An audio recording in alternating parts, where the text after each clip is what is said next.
Hello, iScout family. This is Dr. Drew. Coming to you all because we want to start dripping out a few videos, just kind of explaining exactly how the iScout reporting works, how you can get the most out of it with regard to your business, and metrics so you can make even more informed decisions to drive things forward. Serve your community at higher levels, be more profitable, all of the above. You can have it all. Now, we have a screen open on the overhead section. So it is extremely important that you put your overheads in. So if you have not done that yet, I do want you to go ahead and do that now, right? So ultimately, if you go to the overhead section right here, if you don't remember how to do it, you click on the plus sign at the bottom right-hand corner of the screen. You'll click on the dollar sign that says add overhead. It'll bring up this picture. Go back to whatever date you need to add. Click a date, put the dollar amount in, and hit submit. That will place that dollar amount in here as an overhead. You do want to at least go back 13 months in the beginning.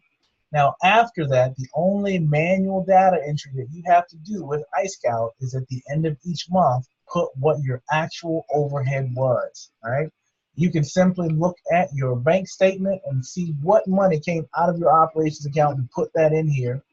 Now, this is extremely important because we are using every bit of data in this platform to connect, provide reports, to give you a complete story. And also, as we build out more reports and add even more value that's already here, it's much easier for us to do that if we have the data in here to do that with. If we don't, it makes it hard for your profile for us to build out even more reports and create and build more value. So if you have not done it, please go do that now.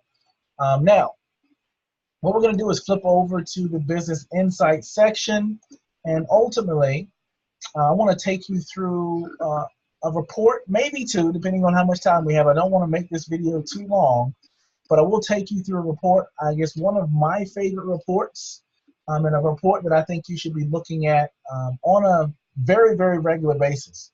We know that there are a couple metrics that are extremely important. Number one is your dollar visit average, and of course your cost per visit.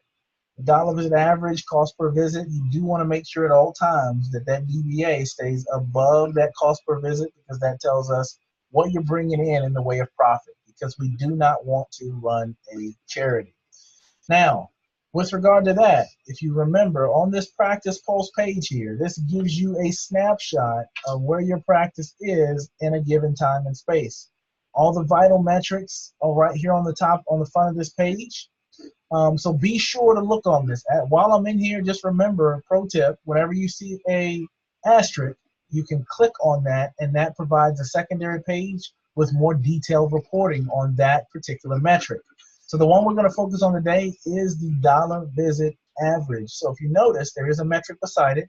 So I'm just going to simply left click on the dollar visit average, and it will pull up a secondary report. Now, this secondary report is extremely important because the dollar visit average on the practice pulse represents a 13-month average. It represents over the whole swath of data for the last 13 months. This is what your DVA is, so it's based on historical data. Now, that DVA is comprised of individual accounts. So if you look at this graph right here to the right, every dot on this graph represents a case or a person in your practice. Now we use standard coloring. Green is good, yellow cautionary, red bad. So as you progress through the spectrum of color, you can kind of understand where someone is in relationship to a dollar visit average. So of course, if I hover over, I don't have to click, if I hover over, I can see this person right here has a very, very healthy DVA. More than likely they paid in full and haven't had their visits yet, but that's an account I don't need to worry about.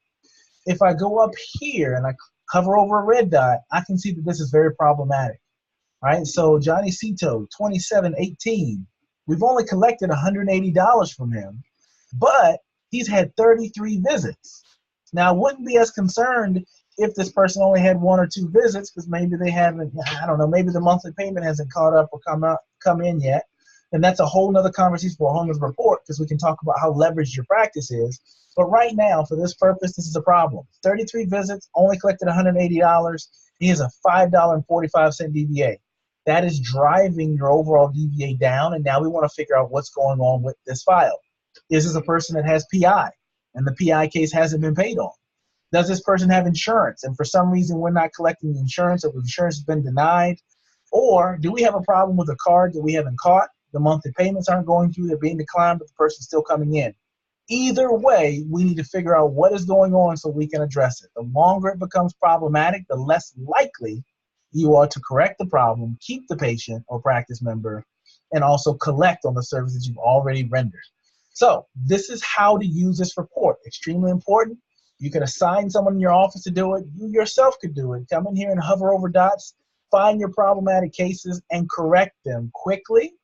That keeps things moving in the right direction. It drives profitability up, and it also drives retention up, because we know that finances are a very touchy subject. You let financial issues go on too long, and the likelihood that person stays goes down, and the likelihood that you recoup money from what has already happened goes down.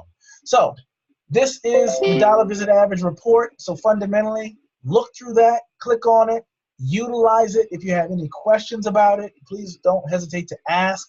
One last thing before we go.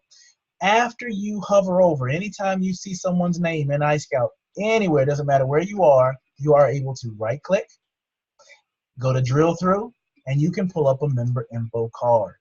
All right, so in this regard, I just right click on that, I pull up the member info card. What it does, it gives me a snapshot of that person's file while I'm still in the system. That way I can kind of pinpoint what's going on right there and figure out what the course of action is. So over on the left-hand side, we have all the contact information from email to phone number to address. We have the care plan information, when they started, when the plan is supposed to end, when their first visit was, when their last visit was. We have the DVA for that case. And then, of course, we have their appointments, what appointments they've had.